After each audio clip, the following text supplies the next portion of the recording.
Ladies and gentlemen, boys and girls, and children of all ages, we are now back here live at the Investor Show. We've all heard about it, ladies and gentlemen. If you are catching this live, definitely feel free to come in and say hello. But ladies and gentlemen, I'm going to give you guys and girls, as you guys and girls can already have seen, the 401k.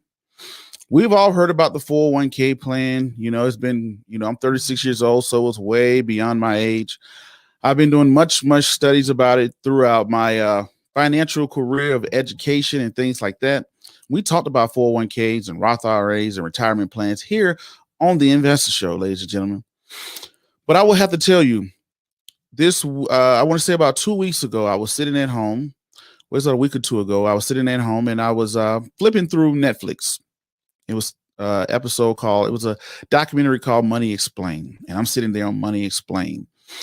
And I'm watching all the episodes, and it gets to episode 5, retirements. So, retirements is always boring.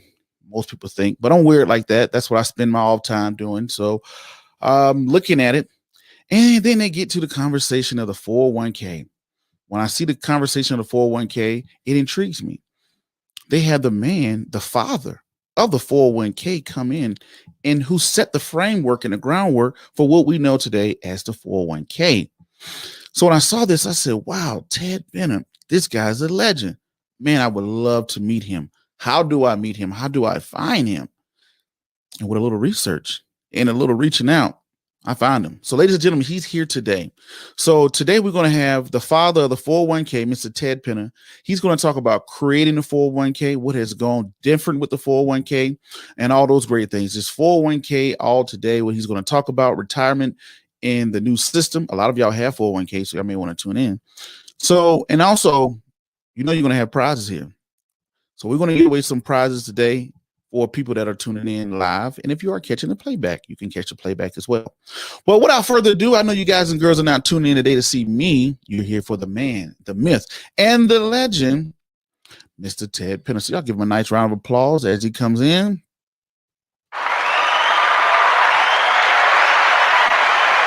Ted, how you doing today, sir? Hey, Prince. Hey, thank you for that great build-up. So I hope your folks listening aren't disappointed.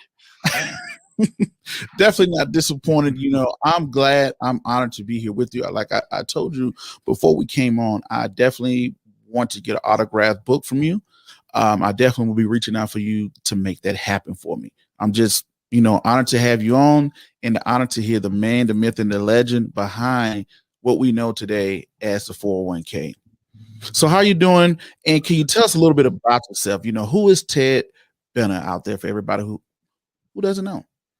Well, thank you much, Prince. A little bit of background. I actually grew up on a dairy farm in South Central Pennsylvania, and got married at a young age. My wife and I ended up in Philadelphia. We spent 37 years in that area, and started out in the business and home office of an insurance company, and then with a couple of other guys started a benefit consulting company that we built to about a 350 employee business. Sold in 1990, and hey, since 1990, then I've been pretty much running on my own. With various little businesses and consulting as well, writing books, doing speeches, whole combination. Okay, nice. All right, so building that business with 350 employees and selling in 1990. So you've been having a nice, relaxed 30 years, I see. So, but this is the first question I want to get into.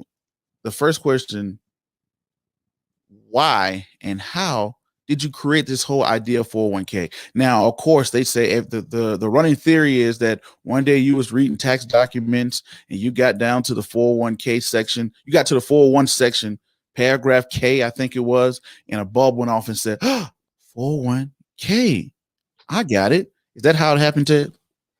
That's not reality, Prince. That's it's been in print, but that's definitely not exactly how it happened.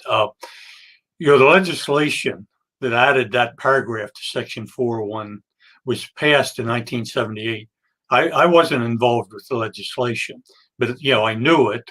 The reason it got enacted was totally different from what we know today. But what was involved is that particular paragraph became effective in January of 1980. And, no one was running around setting up 401k plans. In the fall of 1980, I was working with a Philadelphia area bank to help them redesign their retirement program. And as I was in that process, I was drawn back to this section of the code, which, I knew was there. And as I was working through the process of how I was going to redesign their plan, to accomplish what they wanted accomplished, I came up with the idea of adding to that particular section employer matching contributions, and also the idea of employees being able to take part of their paycheck each pay period and contribute it pre-tax, into this type of plan. And Prince, there wasn't anything actually in that section of the code when it was enacted saying that you could do either one of those two things, but there also wasn't anything saying you couldn't do it. So I chose to kind of pursue the more aggressive interpretation, and fortunately, ultimately, Treasury supported that. Okay, so you said it was passed in 1978, and you said when this was kind of like a hidden document in 1978 when they passed the legislation, but you found this, and while doing your work, and you said, hey, you know what, this is something that we can set up. This is something that we can set up with, when you was working with the bank as a benefit plan of, hey, you can match and this person can match. Am I getting that correctly? Yeah, that's the general idea. Yep. Okay. Now, when you created this 401k plan, looking back on it to see, did you visualize that, oh, this is going to be a massive thing, the $6.7 trillion industry? Did you visualize that, or was it just something that just caught you off guard? I knew it was going to be big, Prince. I obviously didn't project out into the trillions of dollars, but the reason I knew that it was going to be big was at this particular time, most of the Fortune 500 companies had in place for their employees what were known as thrift or savings plans. Those were plans where employees could put their money in after tax and get a matching contribution. And I know once I began to get the word out that, hey, look, this is a way that those employees could start putting their money in pre-tax rather than after tax, that CEOs and CFOs of the big companies were going to certainly have an interest in this. And that's exactly what happened. Okay. Now looking at what happened, and 40 years ago, now to way before I was even born, right? You were doing all of this. So before I was even, a twinkle in my dad's eye, right? I got to ask you this question, looking back on it, seeing what it morphed into, because I saw something, I don't know if this is true or not, Ted, that you tried to trademark it or protect it. Is that true?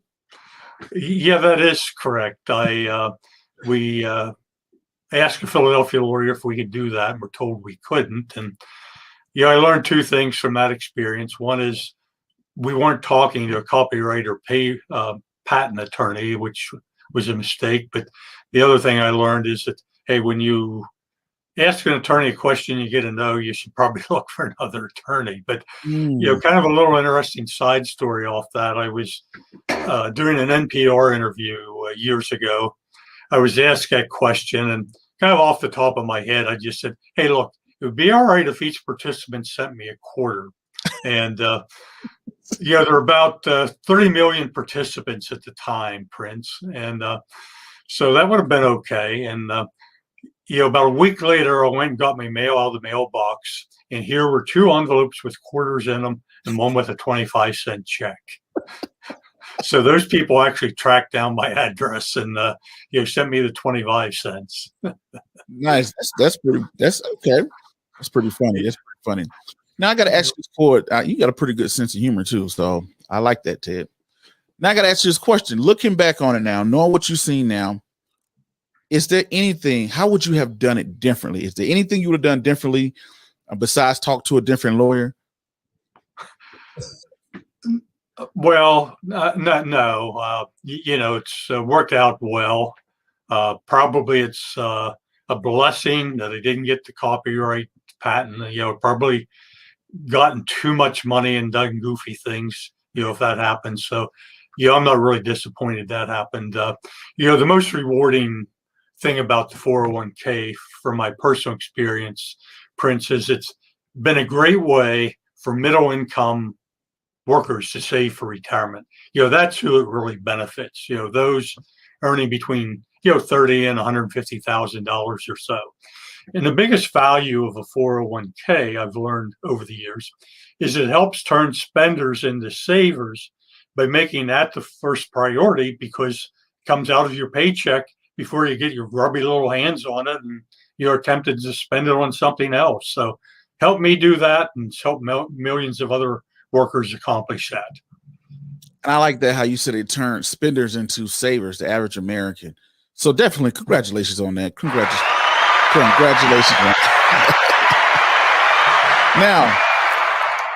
Now the next question I want to get into, what is the difference? What makes a 401k good or bad? I have a 401k. He or she has a 401k, or I'm a small business owner. What makes a 401k good or bad? Well, what makes it good is it's a great way, of course, for you to help save for the future, for your retirement. The government gives you a tax break to help you do that. And I'm a firm believer in pre-tax saving rather than after tax. And the reason for that is that life has tons of uncertainties. It can be death in the family, or divorce, loss of a job, etc. A lot of things. And when you're saving pre-tax, you're able to build your nest egg faster than you would if you're doing it after tax, and be in a better position, when life uncertainties, hit you.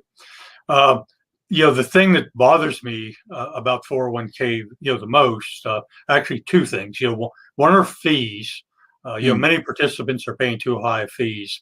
But the other thing, Prince, for small businesses is many of them are being sold 401k plans, and there are better alternatives.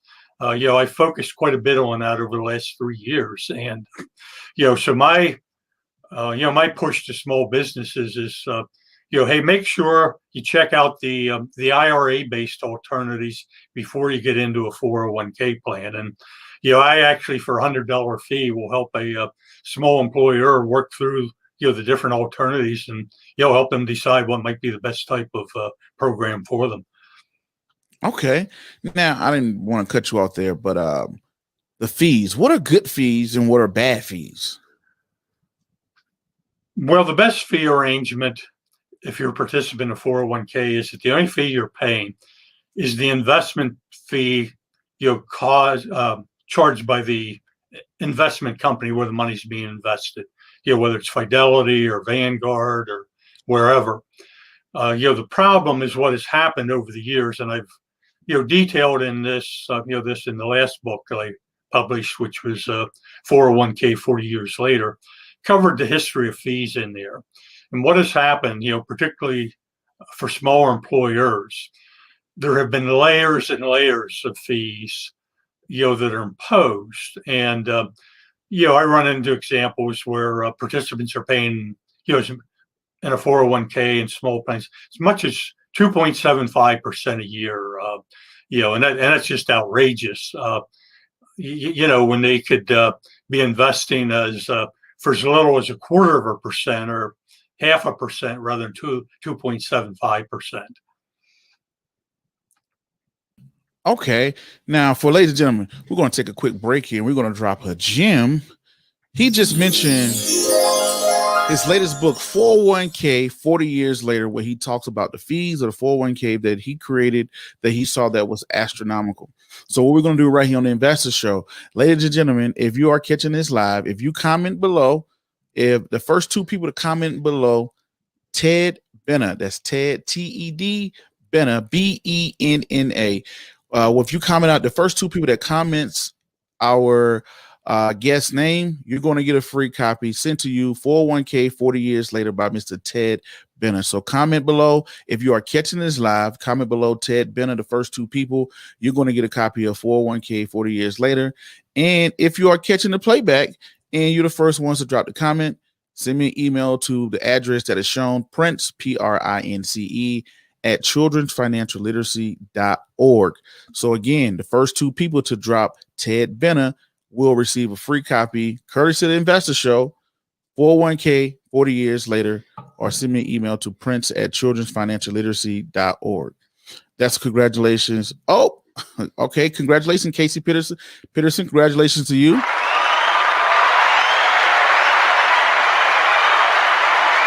All right.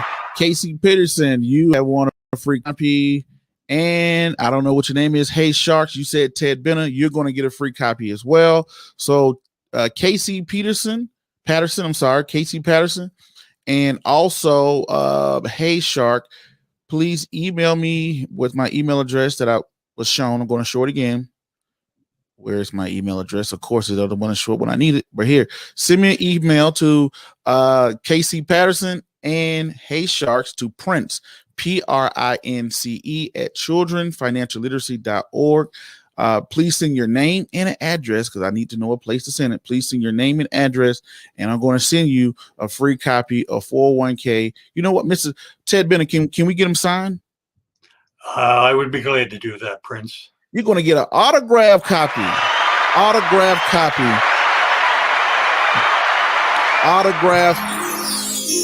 You're going to get an autographed copy. So the two people that won, congratulations for tuning in. You're going to get an autographed copy. Please send me your name and your address to Prince at children'sfinancialliteracy.org. That is shown with your name and your address, and you're going to get an autographed copy of 401k 40 years later. Now I see there are some other people that have commented. Where were they at? I see some other people that commented. Where are you at? There you go. So Casey, congratulations. Hey Sharks, congratulations. I am sorry, Interlock, the Coin Medic.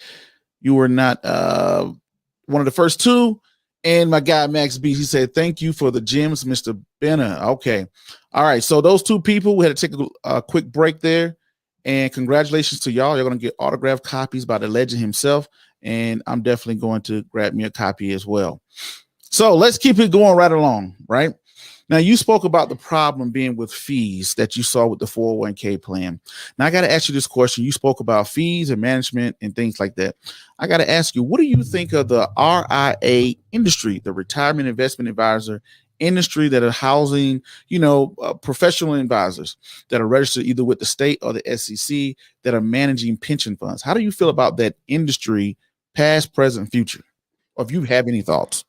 Well, I definitely have thoughts, Prince. And, what bothers me where connects to 401k and IRAs, is generally the traditional, brokers that work for the major wirehouse companies, are putting individuals into what are called managed accounts, which typically result in fees and 1.5% to 2.5% a year, and end up putting the investors into canned mutual fund mix of mutual funds that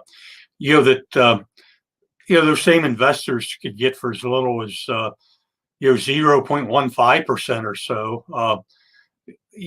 That's a big difference, and that's kind of definitely troubling because that difference in fees means quite a few years more of retirement income, that can be provided if you reduce the fees. Hey, one sure way of improving your investment return, Prince, is to reduce the fees you're paying.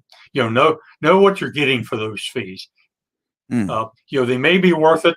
If you have an advisor, I mean, I recommend some people to advisor firm locally here that I have enough confidence to do that because they provide customized services, to their clientele that I would say generally worth the the cost of having them on board. But too many of the advisors that isn't the case. Okay, got it. So be careful of if you have an advisor, be careful of fees. And also, if you have a managed advisor, be careful of fees, and also look at what they invested in, not just put me into the S&P 500 and say, hey, let me take 2.7%. Yeah. Go I'm ahead. sorry. Can I give you a little story local recently here? I mentioned small business, but let me give you an example if we can take time to do that. Is that okay? That's definitely, Ted. This is your Yeah, time.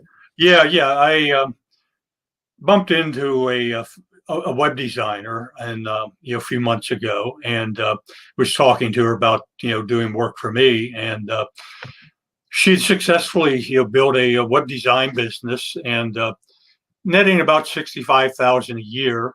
When I asked her what she was doing for retirement, she was putting $16,000 a year into a solo K plan and $6,000 a year into a Roth IRA. And I congratulated her, said, "Oh man, I mean, it's fantastic. You're doing a great job of managing your finances." So then I thought, well, let me dig a little deeper. And I started to peel off the layers of how she was doing this. And I found out that she could accomplish about $2,500 in additional tax savings that she wasn't, because of the way that her business and the plans were set up. And I provided the information to her. She sent it off to her investment advisor that she's paying 1.75% a year to. He came back and told her I was all wrong. So then she went to her accountant. He came back initially with the same response, but then eventually he came around and agreed that what I was talking about was correct. And so now she's getting set up, things set up to accomplish that additional tax. And so that's indicative of what I run into with a lot of small businesses, Prince, that they're really not getting good advice. Okay. And this is pretty complicated stuff, so I don't want to dump all over them. They may know investments, but man, all these different options with these different types of 401k and IRA based retirement plans, they get quite involved. I'm in a process right now of updating the 401k for Dummies book, and that's going to be out in the fall, and the new version is going to be 401k and IRAs for Dummies, and it's not easy. It's complex stuff. It's taking a heck of a lot of time, to work through and do the updating of that book. Okay. Now you spoke about, you kind of hit on this earlier.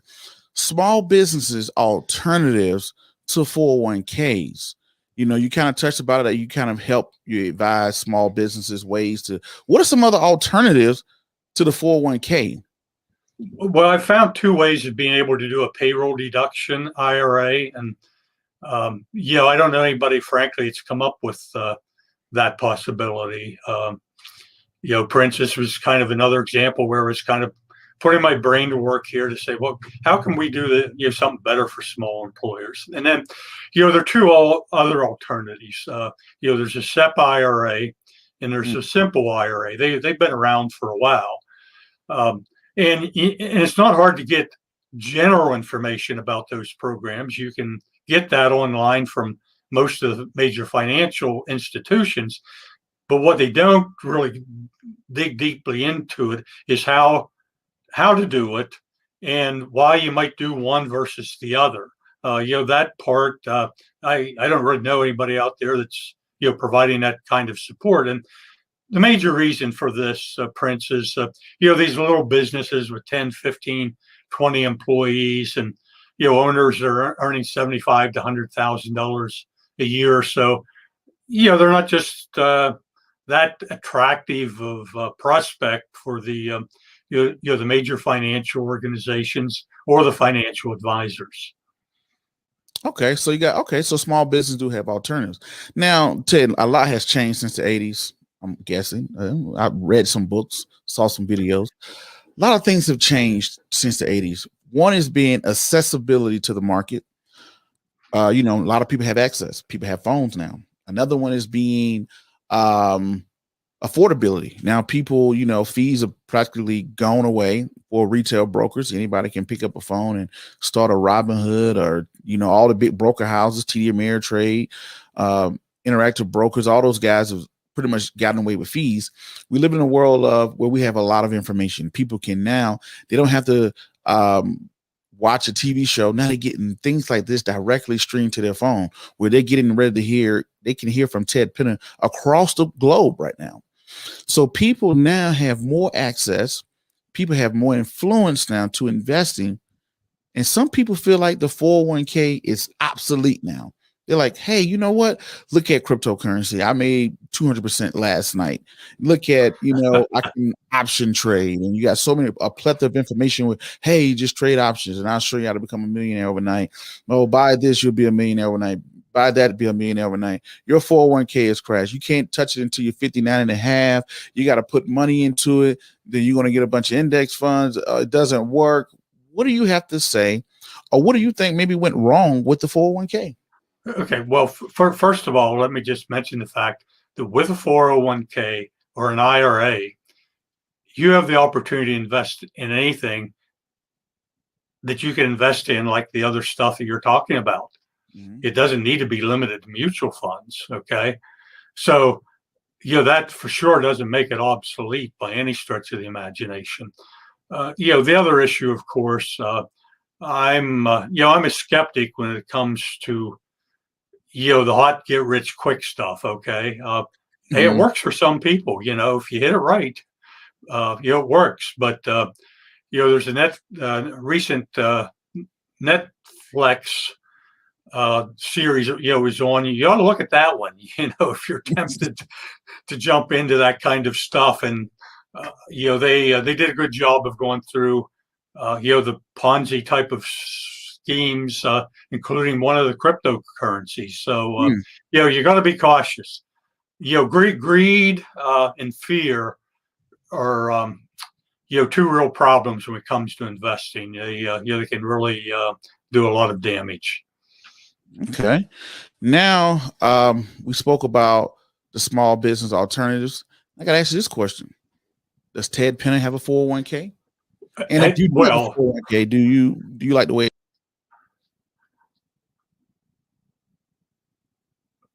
Oh, did you hear? Prince? Are you?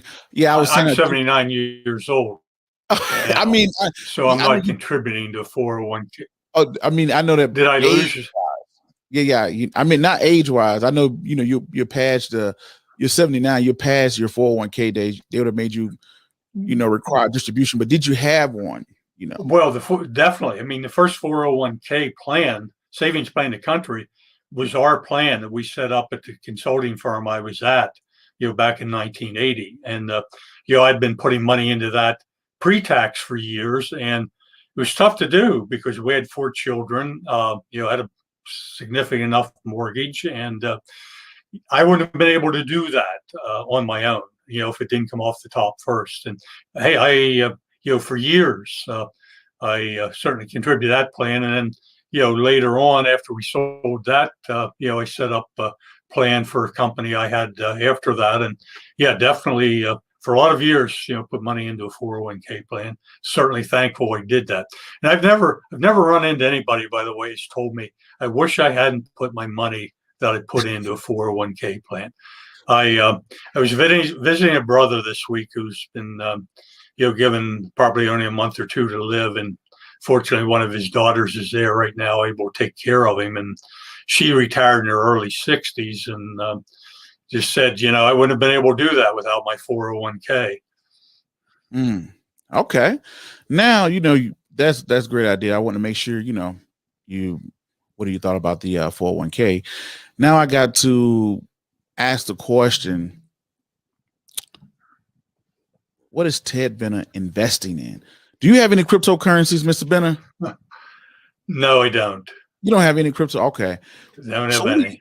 I know let's say if you were to rewind the clock back to 30 years old, which wasn't too long ago, and you was in your 30s, what would Ted Benna be investing in? Well, I invested in mutual funds, that were available in the 401k. And, I didn't know that much about investing. I mean, my professional expertise was in consulting and, and benefits. And so, I wasn't a whole lot different from, other investors. I was learning. And, so I, fortunately invested in, good mutual funds that, produced good results for me over the long term. And, I wouldn't have changed that. Now, I also have some significant real estate property. So, Hmm. I don't buy into the idea of limiting yourself to stocks and bonds and mutual funds and so forth. I think broader diversifying certainly makes a lot of sense. Okay. So now let's fast forward to, so if you were 30-year-old, if you, the 30-year-old you looking back and you was to tap Ted on the shoulder, you would say, hey, just invest into the 401k, grab you some real estate, and you'll be fine. You wouldn't do anything different. No, I probably wouldn't. The other thing I had, that I thought about after I made those comments is, I had a substantial amount of life insurance, and Mm. that's still there. It's actually in an irrevocable trust for my wife and children. I mean, that was the original purpose, and I'm not going to benefit from it, but definitely, my wife and and heirs will. Okay, great. All right. So now I got to ask you, for the average listener that's listening right now, and you spoke about that, that documentary, and that's a documentary I saw you on Netflix right now called Money Explained. You was in the retirement section. What advice, you right now, you have kids right now, or teenagers, or people like myself, 30 years old, things like that. What advice would you give? I want advice for professional investors, professional people that are in the industry, and for the actual regular person who's trying to navigate through all of this big world of, every day I'm getting a new investment. Hey, buy oil, buy this hot stock, buy this. How would you tell them to navigate? What would be your advice? Well, the first thing I go back to is the fact that I've learned over the years that there are spenders and savers. You're generally one or the other. Mm. And the problem with spenders is they can't save because they don't have enough. Problem is they never get out of that mode. Typically, as they have more, they simply spend more. And I have examples of that I could give in my own family. The savers, who may even actually have significantly less than spenders, find out how to save and to build some significant assets. So that's one thing. You're never too early to start saving and learning how to do that. That's definitely important. And I'm not sure. I had another thought or two in mind. Well, even if it's only 1% of your income, when people say, "Well, I don't have anything right now." Hey, if you only start with 1% of your income you're saving, I just did the math on it yesterday. Actually, $1,000 a year, $20 a week, not a whole lot. $1,000 a year vested for 40 years at 9% is, I don't know, close to $500,000. After 40 years. That's significant. And so, key I would suggest is, hey, look at the spending decisions, things that you're buying, keep track of them, things that you're buying that you certainly could live without. And the issue is, hey, maybe give up something now to have a better life later on. That's a big issue. Okay. That's very great, by the way. Great analogy and great advice. Now, also in that documentary, he talked about pension plans. I think it was called a Townsend plan. They had kind of like formed into Social Security, where the Townsend plan was saying, hey, this is what we want to go into Social Security. Now, how would you look at the 401k versus a traditional pension plan? Because it seems to me pension plans are like dying. Well, they are dying, Prince. I started in that side of the business. I sold pension plans. And what happened is there was legislation passed, in 1974 called ERISA. And once that legislation was passed, it became impossible to sell pension plans. I had the opportunity in the 25th anniversary of ERISA to go to a big event in Washington, sponsored by Department of Labor and some other organizations, that was celebrated 25th anniversary. And 3 other people were on a panel with me. 2 of us were given the assignment of defending defined contribution plans against defined benefit plans. And, my opening comments, I said, look, I don't play this game. Both of those type of programs have their pluses and negatives. It's not the one's perfect and the other one isn't. But I then said, when historians trace back the death of pension plans, one of the major reasons is going to be this legislation that we're here celebrating today. And Prince, I don't know if they had a 30th anniversary or not, but celebration. If they did, I didn't get invited back anyhow. Oh, that's are you still there, Ted? Oh, there you go. I'll make sure. Okay. All right. So I didn't get invited back. Okay. Well, and a couple other things, if I could, a couple of other things to talk about in pensions. The insurance company I worked for back in 1960 had a pension plan. You didn't get any benefits if you left there before you were age 60. Nothing. Oh. Zero. Okay.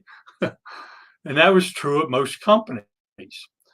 The other thing is that when businesses went under in that era, a lot of workers and retirees lost,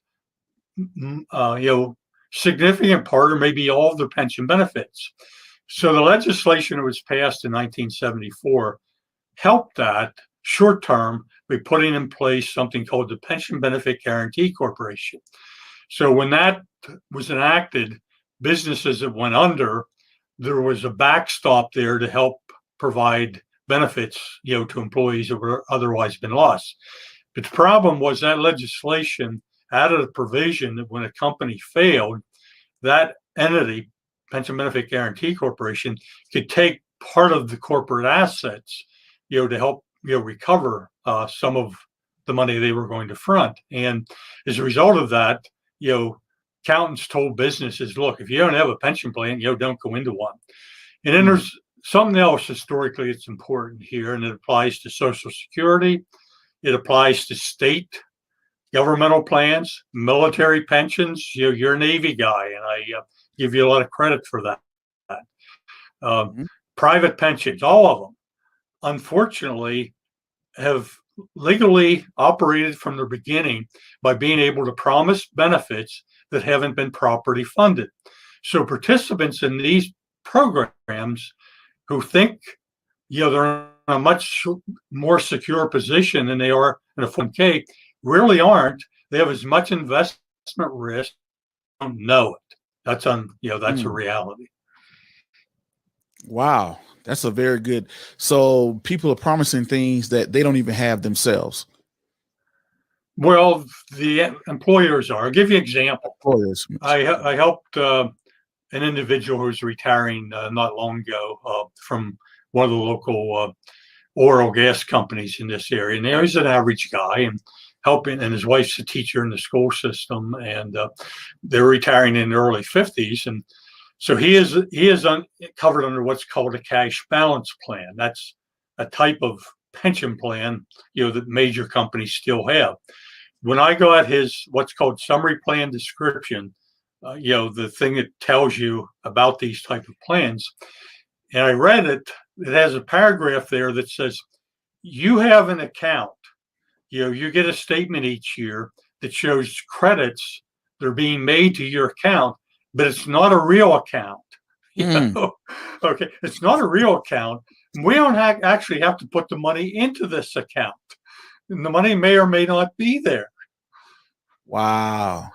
Yeah, I was reading about that in school about accounts like that, those top hats. They call them like the top hat account. Like, hey, we're going to benefit you. We're going to credit a different account in the future for the future you that's not really there. Well, these are the cash balance plan. Employees who work for big business that still have them, that's generally the type of plan that they have. If they'll find that paragraph, if they take out their summary. Hey, Prince, same thing happens with Social Security, all right? Oh, yeah, that's true. You can get a Social Security statement, right? That gives you the impression that, hey, these are monies going into a real account. Well, they aren't, right? All it is a piece of paper. It's being printed that shows the taxes you've paid in. And I'm sure you know, as I know, that all the taxes being paid, 2021 into Social Security is being used to pay out benefits to people who are already retired. They're not going into an account being vested for the workers. Wow. That is, yeah, I have read about that. So, like Social Security, we're pretty much just paying for the people that are on it now, if that. So that's pretty crazy. But Ted, I know I can go on with you for hours and hours. I want to go over some of the live comments. Some people put in here, FICA, the things that we see. Ted Benna, thank you for the gems, Ted Benna. People just comment your name left and right there. Nicole says hello from California. Hey, Sharks is from Chicago. So we got California, Chicago, Hawaii. And Alan says, good afternoon. There's so many live comments. And Freddie Butler says, I'm still reading financial statements and my knee is doing great. Thanks, Freddie B, for checking in. He's out there in Lancaster, Illinois. So we have the East Coast, West Coast, some people overseas that are catching this live, and some that will catch the playback as well. And congratulations to the people that are going to be taking home today the 401k 40 years later, autographed copy by the legend himself, Mr. Ted Benna. We would definitely make that happen.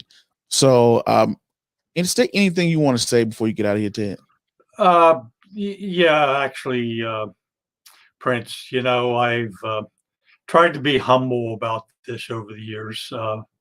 When people say, kind of want to pat me on the back and all this stuff. And one of the reasons for that, I've always believed the fact that this is, I was smart enough to come up with on my own, that I, definitely was given some divine help. My faith is major part of my life, and I'm fortunate to have had that kind of help, and had the experiences I had to be in a place to put the pieces together for this.